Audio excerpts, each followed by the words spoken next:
잠언 14장. 현명한 여인마다 자기 집을 세우나 어리석은 여인은 자기 손으로 집을 무너뜨리느니라. 정직하게 행하는 자는 주를 두려워하나 행실이 패역한 자는 그를 멸시하느니라. 어리석은 자의 입에는 교만의 막대기가 있으나 현명한 자들의 입술은 그들을 지키리라. 소가 없는 곳의 구유는 깨끗하나 수소의 힘으로 얻는 것이 많으니라. 신실한 증인은 거짓말을 하지 않을 것이나 거짓 증인은 거짓말을 내뱉을 것이라. 조롱하는 자는 지혜를 구하여도 얻지 못하나 깨닫는 자에게는 지식이 쉬우니라. 어리석은 사람의 앞을 떠나라. 너는 그에게서 지식의 입술을 보지 못하느니라. 총명한 자의 지혜는 자기의 길을 깨닫는 것이나 어리석은 자의 미련함은 속이는 것이니라. 어리석은 자들은 죄를 비웃으나 의로운 자들 가운데는 은총이 있느니라. 자신의 비통함은 그 마음이 알며 그의 즐거움에 타국이니 간섭하지 못하느니라. 악인의 집은 무너질 것이나 정직한 자의 장막은 번성하리라. 사람에게 옳게 보이는 길이 있으나 그 끝은 죽음의 길들이니라. 웃는 자일지라도 그 마음은 슬프고 그 즐거움의 끝은 근심이니라. 마음이 타락한 자는 자기의 행위로 채워지겠고 선한 사람도 자기 행위로 만족하리라. 우매한 자는 온갖 말을 믿으나 총명한 사람은 자기의 걸음을 살피느니라. 현명한 사람은 두려워하여 악에서 떠나나 어리석은 자는 방자하여 자신만만해 하느니라. 화를 속히 내는 자는 어리석게 행하고 악한 계략을 꾸미는 사람은 미움을 받느니라. 우매한 자는 어리석음을 유업으로 받으나 총명한 자는 지식으로 면류관을 쓰느니라. 악한 자는 선한 자 앞에 엎드리고 악인은 의인의 대문에 엎드리느니라. 가난한 자는 자기 이웃에게도 미움을 받으나 부자에게는 많은 친구가 있느니라. 자기 이웃을 멸시하는 자는 죄를 범하는 것이나 가난한 자에게 자비를 베푸는 자는 행복하니라. 악을 꾀하는 자는 잘못 가는 것이 아니냐. 그러나 선을 계획하는 자들에게는 자비와 진리가 있으리라. 모든 수고에는 유익이 있으나 입술의 말은 빈곤에 이를 뿐이니라. 재물은 현명한 자들의 면류관이나 어리석은 자들의 어리석음은 미련함이니라.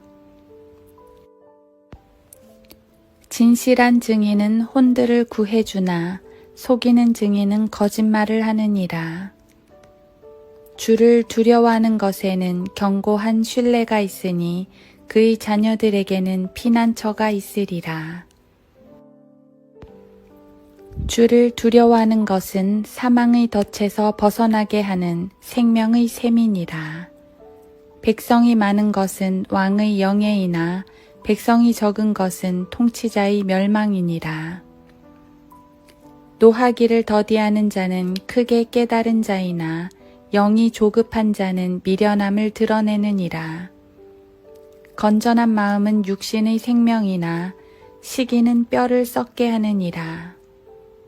가난한 자를 억압하는 자는 그를 지으신 분을 비방하나 그를 영예롭게 하는 자는 가난한 자에게 자비를 베푸느니라.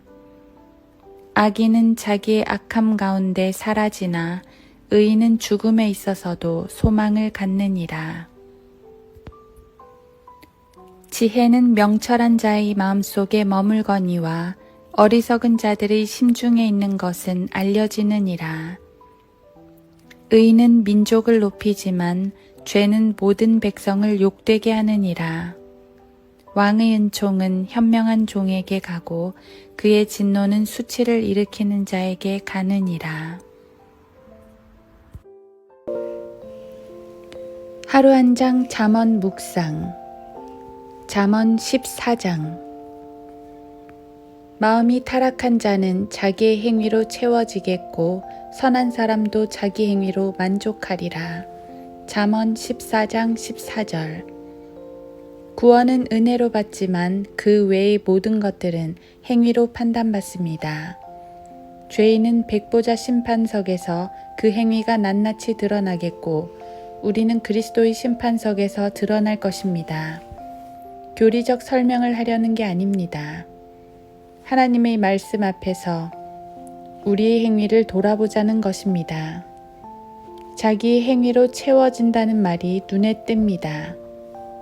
그냥 자기 행위로 멸망하리라고 말씀하시지 않으시고 채워진답니다.